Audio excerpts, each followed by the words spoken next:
오늘 우리에게 주시는 하나님의 말씀은 출애굽기 14장 1절부터 31절까지의 말씀입니다. 출애굽기 14장 1절부터 31절까지의 말씀을 함께 합독하도록 하겠습니다. 함께 읽겠습니다. 시작.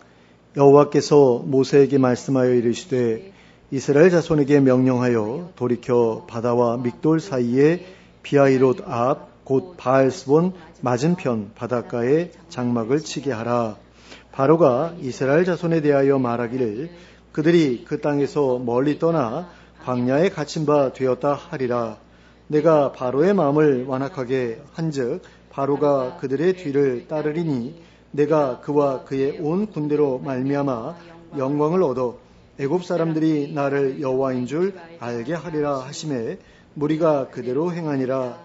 그 백성이 도망한 사실이 애굽 왕에게 알려지매 바로와 그의 신하들이 그 백성에 대하여 마음이 변하여 이르되 우리가 어찌 이같이 하여 이스라엘을 우리를 섬김에서 놓아 보내었는가 하고 바로가 곧 그의 병거를 갖추고 그의 백성을 데리고 갈새 선발된 병거 600대와 애굽의 모든 병거를 동원하니 지휘관들이 다 거느렸더라. 여호와께서 애굽 왕 바로의 마음을 완악하게 하셨으므로 그가 이스라엘 자손의 뒤를 따르니 이스라엘 자손이 담대히 나갔습니다.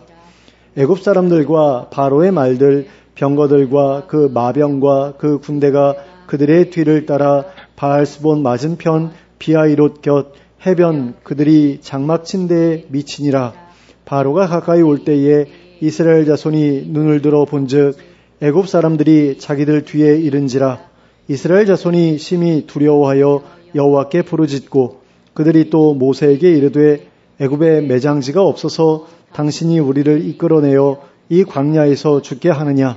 어찌하여 당신이 우리를 애굽에서 이끌어내어 우리에게 이같이 하느냐. 우리가 애굽에서 당신에게 이른 말이 이것이 아니냐. 이르기를 우리를 내버려 두라. 우리가 애굽 사람을 섬길 것이라 하지 아니하더냐. 애굽 사람을 섬기는 것이 광야에서 죽는 것보다 낫겠노라. 모세가 백성에게 이르되 너희는 두려워하지 말고 가만히 서서 여호와께서 오늘 너희를 위하여 행하시는 구원을 보라. 너희가 오늘 본 애굽 사람을 영원히 다시 보지 아니하리라. 여호와께서 너희를 위하여 싸우시리니 너희는 가만히 있을지니라. 여호와께서 모세에게 이르시되 너는 어찌하여 내게 부르짖느냐. 이스라엘 자손에게 명령하여 앞으로 나아가게 하고 지팡이를 들고 손을 바다 위로 내밀어 그것이 갈라지게 하라. 이스라엘 자손이 바다 가운데서 마른 땅으로 행하리라. 내가 애굽 사람들의 마음을 완악하게 할 것인즉 그들이 그 뒤를 따라 들어갈 것이라. 내가 바로와 그의 모든 군대와 그의 병거와 마병으로 말미암아 영광을 얻으리니 내가 바로와 그의 병거와 마병으로 말미암아 영광을 얻을 때에야 애굽 사람들이 나를 여호와인 줄 알리라 하시더니 이스라엘 진 앞에 가던 하나님의 사자가 그들의 뒤로 옮겨가매 구름 기둥도 앞에서 그 뒤로 옮겨 애굽 진과 이스라엘 진 사이에 이르러 서니 저쪽에는 구름과 흑암이 있고 이쪽에는 밤이 밝음으로 밤새도록 저쪽이 이쪽에 가까이 못하였더라. 모세가 바다 위로 손을 내밀매 여호와께서 큰 동풍이 밤새도록 바닷물을 물러가게 하시니 물이 갈라져 바다가 마른 땅이 된지라.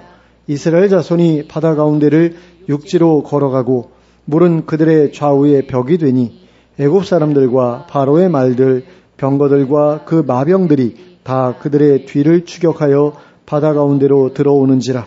새벽에 여호와께서 불과 구름 기둥 가운데서 애굽 군대를 보시고 애굽 군대를 어지럽게 하시며 그들의 병거 바퀴를 벗겨서 달리기가 어렵게 하시니 애굽 사람들이 이르되 이스라엘 앞에서 우리가 도망하자. 여호와가 그들을 위하여 싸워 애굽 사람들을 치는도다. 여호와께서 모세에게 이르시되 내 손을 바다 위로 내밀어 물이 애굽 사람들과 그들의 병거들과 마병들 위에 다시 흐르게 하라 하시니 모세가 곧 손을 바다 위로 내밀매 새벽이 되어 바다의 힘이 회복된지라. 애굽 사람들이 물을 거슬러 도망하나 여호와께서 애굽 사람들을 바다 가운데 엎으시니 물이 다시 흘러 병거들과 기병들을 덮되 그들의 뒤를 따라 바다에 들어간 바로의 군대를 다 덮으니 하나도 남지 아니하였더라. 그러나 이스라엘 자손은 바다 가운데를 육지로 행하였고 물이 좌우의 벽이 되었더라. 그날에 여호와께서 이같이 이스라엘을 애굽 사람의 손에서 구원하시매 이스라엘이 바닷가에서 애굽 사람들이 죽어 있는 것을 보았더라.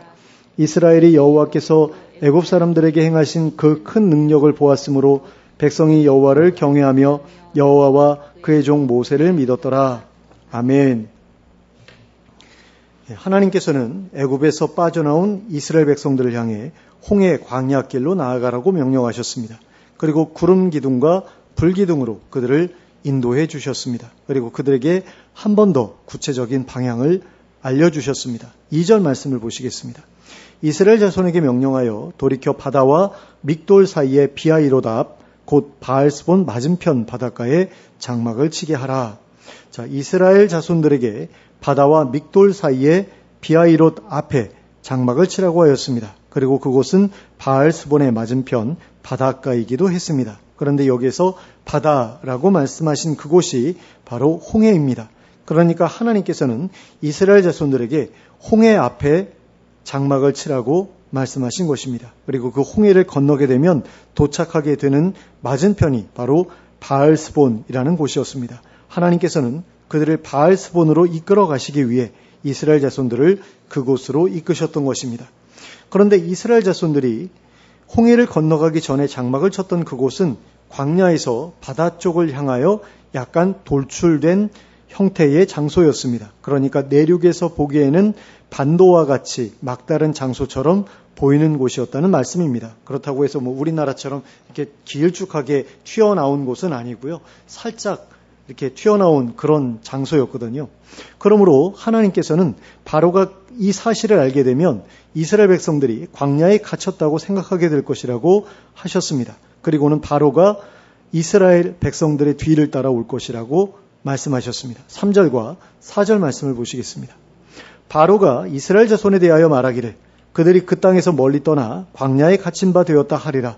내가 바로의 마음을 완악하게 한즉 바로가 그들의 뒤를 따르니니 내가 그와 그의 온 군대로 말미암아 영광을 얻어 애굽 사람들이 나를 여호와인 줄 알게 하리라 하시매 무리가 그대로 행하니라. 자, 여기에서 우리가 주목해야 할 것은 하나님께서 이스라엘 백성들을 비하이롯 앞으로 이끌어 그곳에 장막을 치게 하신 이유가 바로로 하여금 이스라엘 백성들을 쫓아오게 하시기 위함이었다는 것입니다. 그리고 이것은 이스라엘 백성들을 일부러 곤경에 빠뜨리려고 하신 것이라고 볼 수 있는 일이기도 했습니다. 비슷한 예를 들자면 성령님께서 예수님을 광야로 이끌어 사탄에게 시험을 받게 하신 것과 같은 일이었다라고 할 수 있겠습니다. 그런 점에서 하나님께서 이 일을 계획하신 데에는 특별한 목적이 있었다는 사실을 알 수 있습니다.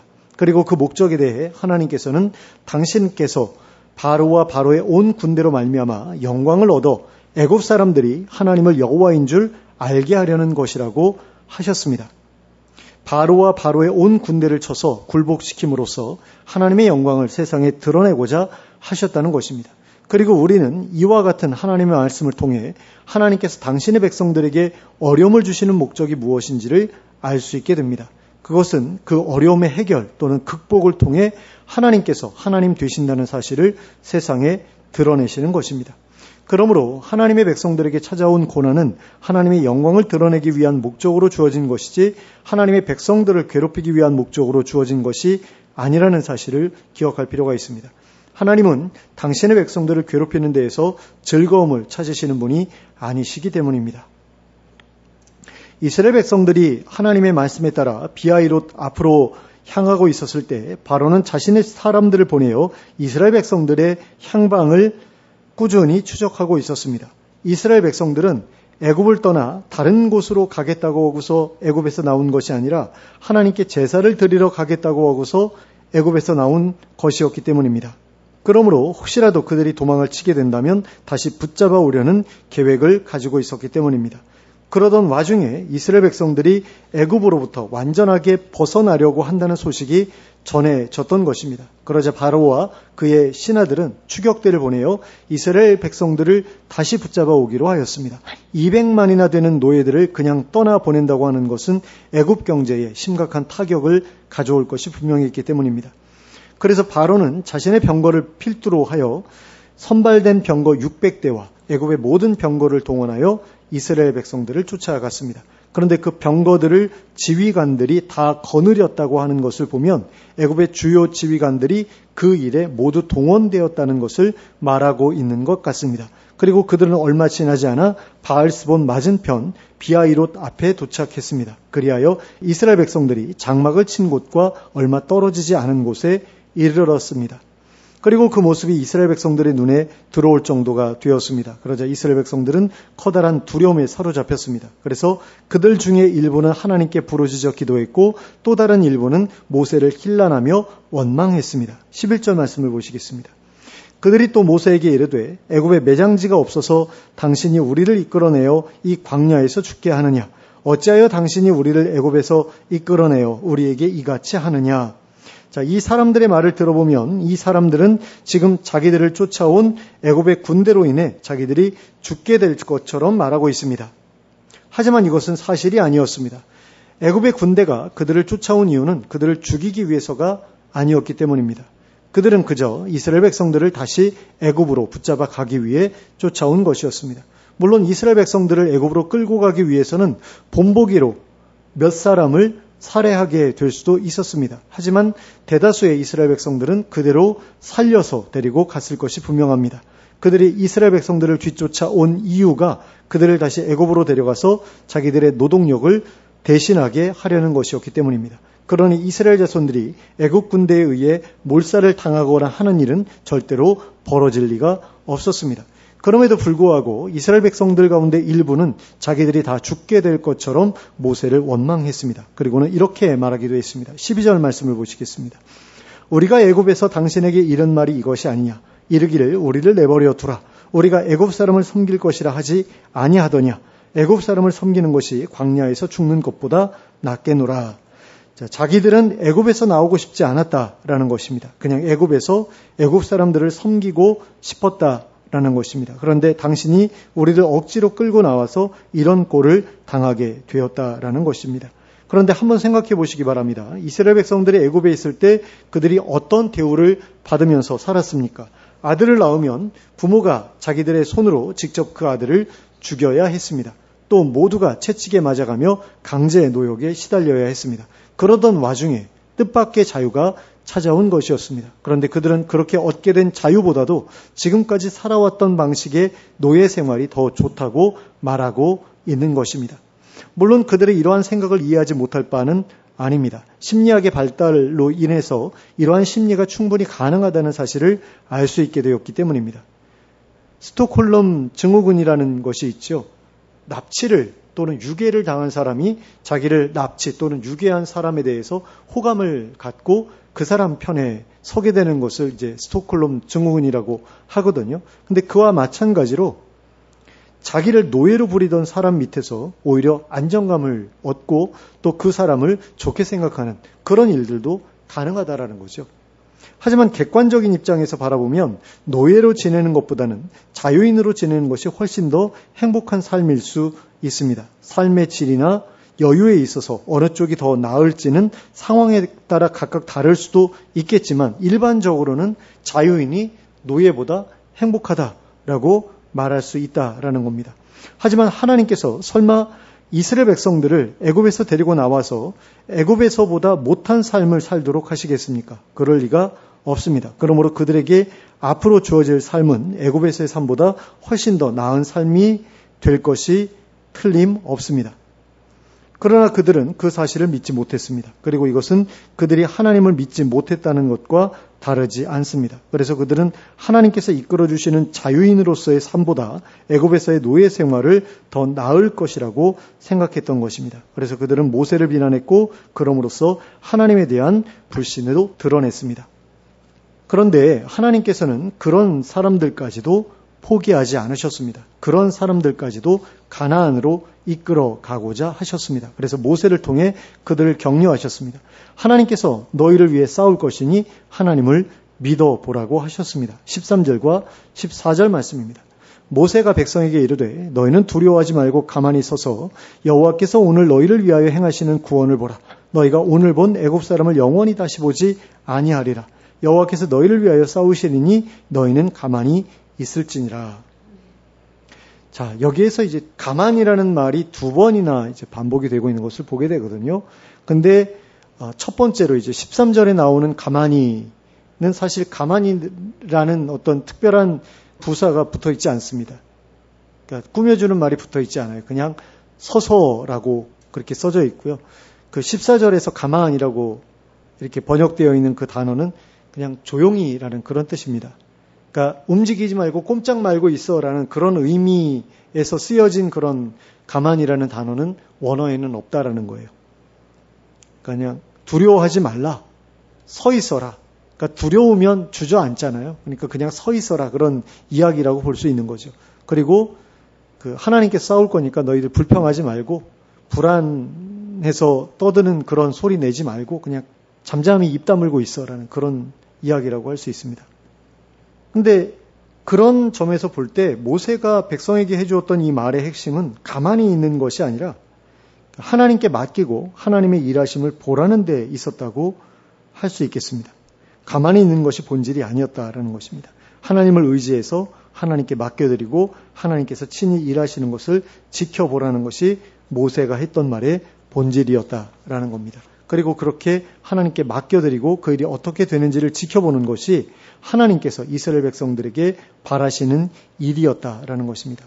그런데 그렇게 백성들을 격려하는 와중에 모세 역시 하나님께 도움을 구하며 부르짖었던 것 같습니다. 15절 말씀을 보시겠습니다.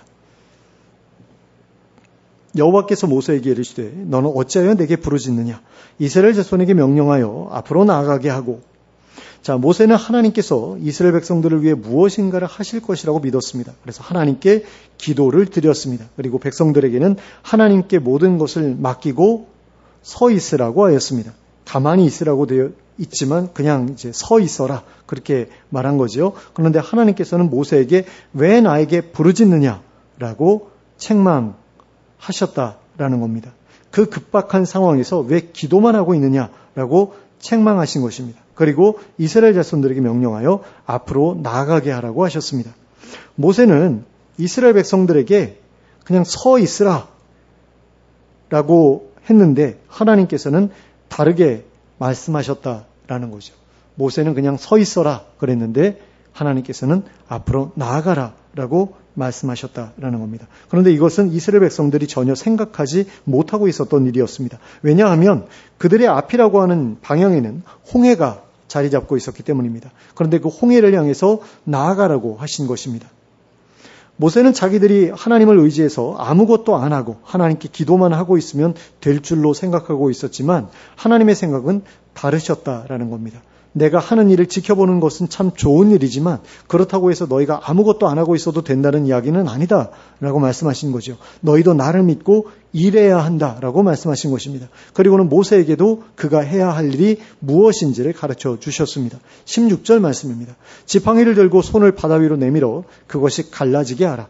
이스라엘 자손이 바다 가운데서 마른 땅으로 행하리라. 자, 모세가 해야 할 일은 지팡이를 들고 손을 바다 위로 내미는 일이었습니다. 그리고 그렇게 하면 바다가 갈라질 것이라고 하셨습니다. 그리고 모세로 인해 홍해가 갈라지면 이스라엘 자손들이 바다 가운데에서 마른 땅으로 행하게 될 것이라고 하셨습니다. 그런데 하나님께서는 굳이 모세를 통해서 이렇게 일하지 않으실 수도 있으셨습니다. 누구를 통해서가 아니라 하나님께서 친히 홍해를 가르칠 수도 있으셨다라는 이야기입니다. 하지만 하나님께서는 앞으로의 일을 위해서 모세의 권위를 세워주고자 하셨습니다. 그래서 모세로 하여금 지팡이를 들어 바다 위로 내밀게 하셨던 것입니다.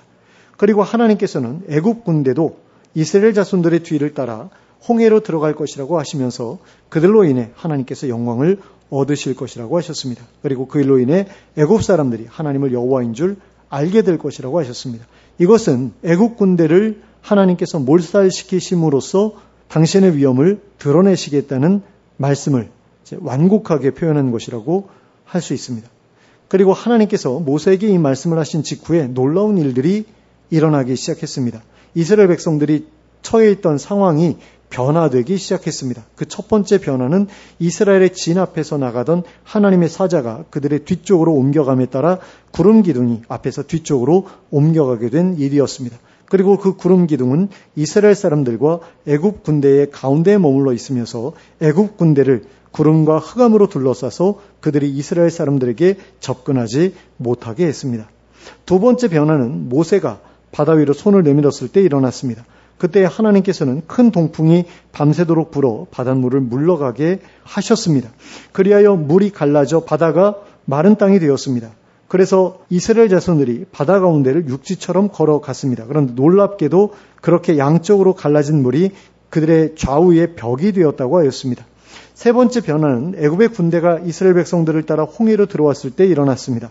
홍해로 들어온 애굽의 병거들은 바퀴가 빠지는 바람에 제대로 달리지 못하게 되었고 그로 인해 애굽 군대의 전열이 흐트러지게 되었습니다. 그리고 이러한 상황이 벌어지게 되자 애굽 사람들은 하나님께서 자기들을 치시는 것이라고 생각하고는 돌이켜 도망치기 시작했습니다. 그리고 그때 하나님께서 다시 모세에게 명령을 내리셨습니다. 바다 위로 손을 내밀어 바닷물이 다시 흐르게 하라고 하셨습니다. 그리고 모세가 그 명령에 순종하여 바다 위로 손을 내밀었을 때 바다의 힘이 회복되었습니다. 그래서 물이 다시 흐르기 시작했습니다. 그리고 그 물이 이스라엘 자손들의 뒤를 따라 바다에 들어갔던 바로의 군대를 다 덮어버렸습니다. 그리하여 바로의 군대 중에 하나도 남지 않게 되었습니다. 하지만 이스라엘 자손들은 바다 가운데를 육지처럼 걸어서 통과하였습니다. 그리고 바다에서 빠져나온 이스라엘 자손들은 애굽 사람들의 시체가 바닷가에 떠밀려 온 것을 볼 수 있었습니다.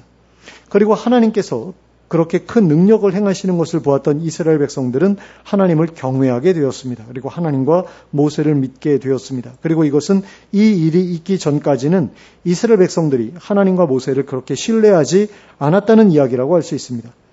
애굽에서 10번의 재앙을 보았으면서도 그때까지 그랬다고 하는 것은 이해하기 어려운 일이지만 어쨌거나 이들은 그 10번의 재앙을 보았으면서도 하나님과 모세를 신뢰하지 않았다라는 겁니다. 그런 일들은 우연히 벌어질 수도 있는 일이라고 생각했기 때문이었을 것입니다. 하지만 이번 일은 그 전에 일어났었던 일들과는 차원이 다른 일이었습니다. 바다가 갈라져서 길이 생기고 물이 벽처럼 세워졌습니다. 그리고 그 갈라진 곳을 육지처럼 걸어서 건너갔습니다. 뻘이나 모래가 아니라 마른 흙을 밟으면서 걸어갔습니다. 그리고 이것은 절대로 우연히 벌어질 수 있는 종류의 일이 아니었습니다. 그런 점에서 이 일을 통해 하나님께서 여호와 되신다는 사실을 가장 확실하게 알게 된 사람들은 애굽 사람들이 아니라 이스라엘 사람들이었습니다. 그들은 자기들의 힘으로 해결할 수 없는 난관 앞에서 절망한 채로 있었다가 하나님의 기적적인 구원을 경험함으로써 하나님께서 하나님 되신다는 사실을 깨닫게 되었던 것입니다. 그런 점에서 그들이 애굽 군대로부터 쫓기게 되었던 일은 그들에게 나쁜 일이 아니라 좋은 일이었다고 할 수 있습니다. 요즘에 흔히 인터넷을 통해서 접하게 되는 말 중에 나를 죽이지 못하는 고통은 나를 더 강하게 만든다라는 말이 있습니다. 이것은 니체라는 철학자가 한 말이라고 하는데 불신자가 한 말치고는 성경의 진리와 일맥상통하는 말이 아닐 수 없습니다. 성경에서도 우리의 고난이 우리를 단단하게 만든다고 말씀하고 있기 때문입니다. 본문의 사건만 보아도 이것은 참된 진리라고 말할 수 있습니다. 고난은 우리의 믿음을 단단하게 만듭니다. 왜 그렇습니까? 그 고난 속에서 하나님의 일하심을 찾게 되기 때문입니다. 그리고 그 고난 속에서 하나님의 일하심을 보게 되기 때문입니다. 그리고 그 일하심을 볼 때에 우리의 믿음이 자라나기 때문입니다. 그런데 그렇게 해서 자라난 믿음은 우리가 하나님 나라를 준비해 나가는 데 있어서 아주 커다란 미천이 됩니다. 하나님 나라를 향해서 나아가는 일에는 끊임없이 고난이 찾아오기 때문입니다. 사탄이 그 길을 그냥 편하게 가도록 내버려 두지 않기 때문입니다. 하지만 고난 중에 확인한 하나님의 일하심은 또 다른 고난 앞에서 우리를 단단하게 붙들어 줍니다. 시험에 쉽게 흔들리지 않도록 우리를 붙잡아 줍니다. 그래서 낙심하지 않게 해주고 절망하지 않게 해줍니다. 그리하여 목적지까지 포기하지 않고 나아갈 수 있게 해줍니다. 어떤 기독교인들은 예수님을 믿으면 더 이상 고난 같은 것은 자기 인생에 찾아오지 않을 것이라고 생각합니다. 그런 사람들을 보면 그들은 마치 나같이 괜찮은 사람이 하나님을 믿어드렸으니 하나님도 나를 귀하게 여겨주셔서 잘 지켜주셔야 한다라고 생각하는 것처럼 느껴질 때가 있습니다. 하지만 성경에는 예수님을 믿으면 아무런 고난도 당하지 않게 된다는 말씀이 없습니다. 예수님의 제자들은 일반 성도들보다 더 많은 고난을 겪으면서 일했습니다. 그들은 그 어느 성도들보다 더 열심히 헌신했음에도 불구하고 부귀영화 같은 것을 누리지 못했습니다. 그 대신 극심한 핍박을 겪어야 했습니다. 그럼에도 불구하고 그들은 고난을 피해서 사역을 포기하지 않았습니다. 믿음을 내려놓지도 않았습니다. 그들에게는 하나님 나라 건설이라는 분명한 목표가 있었기 때문입니다. 그리고 그들의 헌신에 대한 보상은 그 나라에서 받게 될 것이라는 것을 분명히 알고 있었기 때문입니다. 그러므로 그들은 그 목표를 향해 나아가기를 멈추지 않았습니다. 고난과 핍박에 굴복하여 주저앉지 않았습니다. 홍해 앞에 서 있던 이스라엘 백성들은 그렇지 못했습니다. 그들 중 어떤 이들은 모세를 따라 그 자리에까지 온 것을 후회했습니다. 차라리 애굽으로 돌아가는 편이 더 좋을 것 같다고 생각했습니다. 자기들이 받았던 구원을 물러버리고 과거의 상태로 되돌아가기를 원했습니다. 하지만 하나님께서는 그들을 이해하셨습니다. 그들의 믿음이 어리다는 것을 알고 계셨기 때문입니다. 그들이 하나님을 알게 된 지 얼마 되지 않았기 때문입니다. 그래서 그들의 투정을 다 받아주셨습니다. 하지만 그들이 시내산에 1년간 머무르면서 하나님의 백성으로 훈련받은 이후로는 그러한 투정을 용납하지 않으셨습니다. 그들이 하나님의 뜻을 거슬러 애굽으로 돌아가려 할 때에는 그들을 치셨습니다. 그리고 때로는 그들을 멸하셨습니다. 그리고 나중에는 가나안 땅에 아예 들어가지 못하게 하셨습니다. 이것은 우리에게 있어서도 마찬가지입니다. 우리도 애굽의 군대와 같은 고난을 만나게 되었을 때 홍해 앞에 서 있는 이스라엘 사람들처럼 반응할 수 있습니다. 하나님을 믿지 않았던 때의 삶을 그리워할 수도 있습니다. 하나님을 믿지 않는 사람들의 삶을 동경할 수도 있습니다. 그러나 그것이 용납되는 때는 초신자일 때까지입니다. 신앙생활이 오래되면 오래될수록 그와 같은 처신은 하나님께 용납받지 못합니다. 투정은 어린아이일 때에나 귀엽게 봐줄 수 있지 어른이 하게 되면 꼴불견에 지나지 않습니다. 그래서 하나님께서도 그런 행태는 그냥 넘어가지 않으십니다. 그러므로 그와 같은 상황 앞에서 좌절하거나 절망하여서 하나님을 원망하는 일 같은 건 하지 않으시길 바랍니다. 오히려 그런 때일수록 하나님을 의지하시기 바랍니다. 그리고 하나님께서 구원해 주시기를 간절히 기도하시기 바랍니다. 그러나 기도만 하고 있지는 마시기 바랍니다. 하나님께서 가라고 하시는 방향으로 계속해서 움직이시기 바랍니다. 그리고 그 길의 끝에서 하나님께서 어떻게 일하셨는지를 보시기 바랍니다. 하나님께서 얼마나 크신 능력으로 여러분을 거기까지 이끌어 오셨는지를 확인해 보시기 바랍니다. 그리하여 하나님을 더 확실히 믿게 되시기 바랍니다. 그리고 또 다른 고난이 찾아왔을 때에는 좀 더 나은 모습으로 그 고난에 맞서 싸우시게 되시기를 바랍니다. 그리하여 우리 인생에 찾아오는 모든 고난들을 다 이겨내고 하나님께서 약속하신 하나님 나라에 반드시 들어가는 우리 모두가 될 수 있기를 예수 그리스도의 이름으로 축원합니다. 함께 기도하겠습니다. 사랑과 은혜가 풍성하신 하나님 아버지, 저희로 하여금 저희에게 찾아온 고난 앞에서 뒤로 물러서지 않게 하여 주시옵소서. 하나님께서 도와주실 것을 기대하면서 기도하게 하시고 또 하나님께서 나아가라고 하시는 길을 향해서 나아가게 하여 주시옵소서. 그리고 그 길의 끝에서 하나님께서 우리를 위해 어떤 일을 하셨는지를 보게 하여 주시옵소서. 우리를 위해서 하나님께서 얼마나 크신 능력으로 일하셨는지를 확인하게 하여 주시옵소서. 그리하여 우리의 믿음이 더욱더 자라나게 하시고 또 다른 고난이 찾아왔을 때에는 이전보다 더 잘 이겨내게 하여 주시옵소서. 그리하여 하나님께서 가라고 하신 그 길을 끝까지 걸어가게 하시고 그 끝에서 하나님 나라에 들어가는 영광을 맞이하게 하여 주시옵소서. 예수 그리스도의 이름으로 기도하였습니다. 아멘.